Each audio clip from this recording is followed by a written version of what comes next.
हमसाए और घर वाले और रिश्तेदार मुझे बताते थे कि वो तुम्हारी आशिक थी, तुम्हारी माँ नहीं थी सिर्फ। आपकी वालदा के इंतकाल को कितना अर्सा हो गया? 9 बरस बीत गए। तो उस वक्त ये जो जिस पीक पे आप इस वक्त हैं माशाल्लाह, उस वक्त करियर मुज़ाकरात में हम उरूज पे हो गए शायद? जी, मुज़ाकरात चल रहा था, नामालूम अफराद 1 भी आ चुकी थी। पहली इब्तदाई जो बड़ी कामयाबी, एक तो क्या जज्बात थे आपकी वालदा के? हम लोगों ने एक साथ, अगर मेरी याददाश्त मेरा साथ दे, तो नामालूम अफराद सिनेमा में देखी थी। तो फैसलाबाद में हमने देखी थी।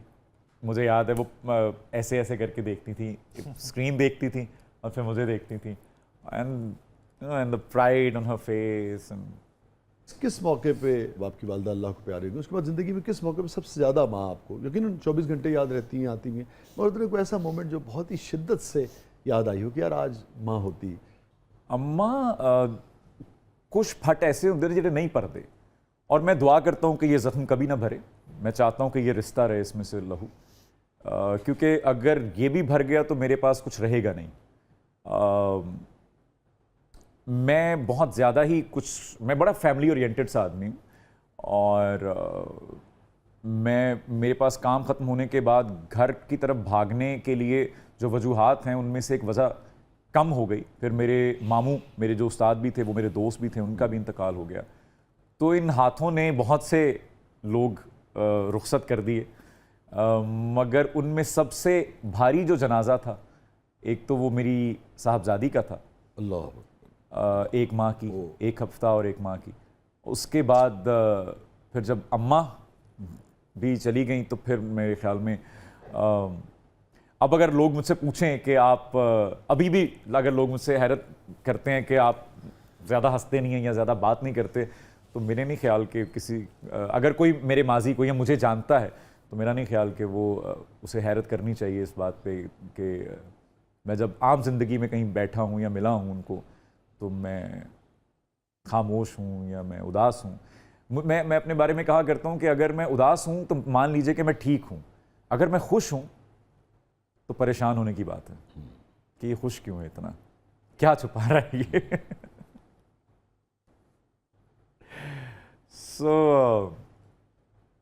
अकलापा इतना ज़्यादा बढ़ता जा रहा है कि अब जो है मुझे लगता है कि बढ़ती उम्र के साथ साथ मैं वापस बच्चा होता जा रहा हूँ। मुझे और शिद्दत से उनकी कमी महसूस होना शुरू हो गई है। अम्मा नहीं बोल दे, और मेरा एक ही चले इसको मैं एक कमी, रिग्रेट या उस तरह नहीं, लेकिन एक कमी अगर है तो कसक, बस मैं, हाँ, एक कसक है कि माँ नहीं मरनी चाहिए थी, किसी दी भी माँ नहीं मरनी चाहिए थी। Yes. You're right. हाँ। क्या कहती थी आपको प्यार से? काका काका काका कहती थी अम्मा मुझे, काके ये कर लिया, काके वो कर लिया। बल्कि मैं आपसे एक वाकया शेयर करता हूँ। मैं कराची में था तो अम्मा की एक आदत थी दिन में कोई 5-6 कॉल्स कर लिया करती थी। तो वो एक दिन मैं कहीं हूँगा, ऑडिशन वगैरह दे रहा हूँ, अवाइल अयाम की बात है कराची के, तो मैंने उनसे थोड़ा सा रूखे अंदाज में बात कर दी और मैंने कह दिया कि कर रहा हूँ ना कॉल बैक, आपने यही पूछना कि कैसा हूँ मैं, ठीक हूँ मैं। तो जब मुझे थोड़ी देर बाद रियलाइज़ हुआ तो मैंने उनको कॉल की और मैंने उनसे माफ़ी मांगी।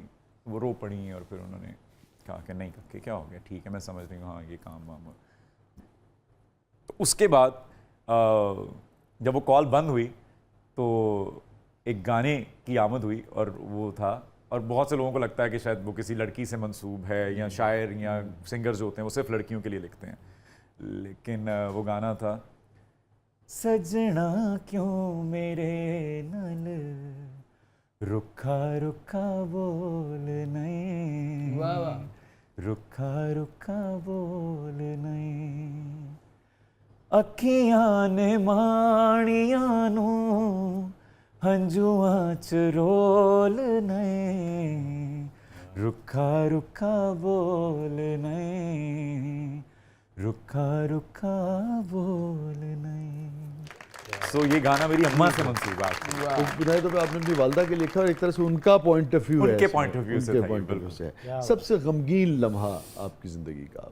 मैं दुबई में था और हम स्टाइल अवार्ड्स की होस्टिंग कर रहा था मैं, और मैं दुबई से जब लौटा तो अम्मा बीमार थी ऑलरेडी, और उसके अगले दिन अम्मा का इंतकाल हुआ। तो ऐसे लगा मुझे जैसे कि वो मेरा इंतज़ार कर रही थी, और एक्चुअली अल्लाह ने वो वक्त ऐसा वो जोड़ा कि अम्मा ने एक्चुअली, मैं ऐसे ही बैठा हुआ था और अम्मा ने बिल्कुल मेरे हाथ में दम तोड़ा। अम्मा ऐसे उस तरफ मुंह था और उनको अटैक हो गया, और वो उन्होंने पलट के एक बार मेरी तरफ देखा। वो आखिरी आई कांटेक्ट है मेरा और मेरी माँ का। बस यही बात। अम्मा ने पलट के मेरी तरफ सिर्फ देखा, और उनकी आंखों में वो पैगाम, उसके बाद मैं चुप कर गया था।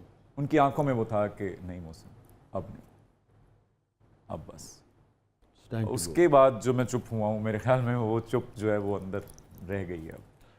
कोई बात जो अब आप सोचते हो, या ज़िंदगी में बाज़ों का झिझक होती है, बाज़ों का दूरी होती है वालदा से या किसी भी रिश्ते से, किसी भी शख्स से, आप न कह पाए हों, आपको लगता है कि यार मैं कहूँ, या वालदा अगर आज हों तो आज ये कहूँ, आप हैं और कैमरा है।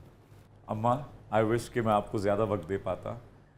मैं शायद अपना फ्यूचर बनाने चला गया कराची। मैंने पीछे बहुत सी खुशियाँ, बहुत से गम नहीं आपके साथ गुजारे।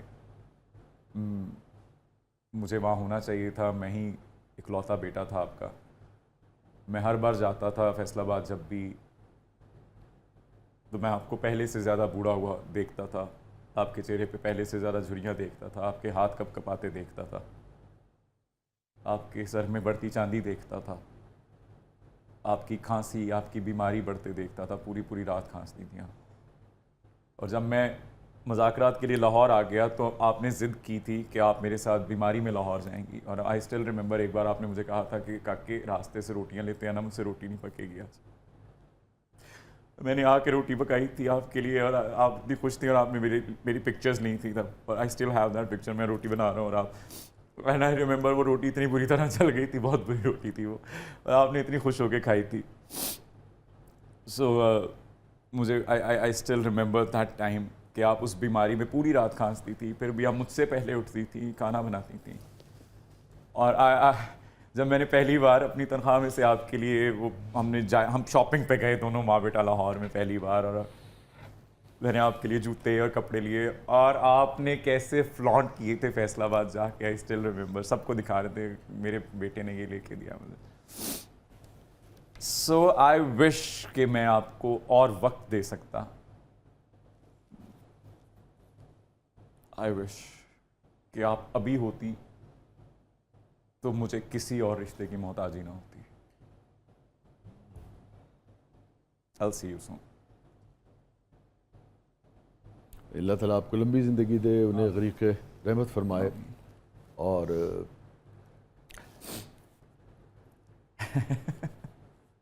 Life is like that. Oh yes, life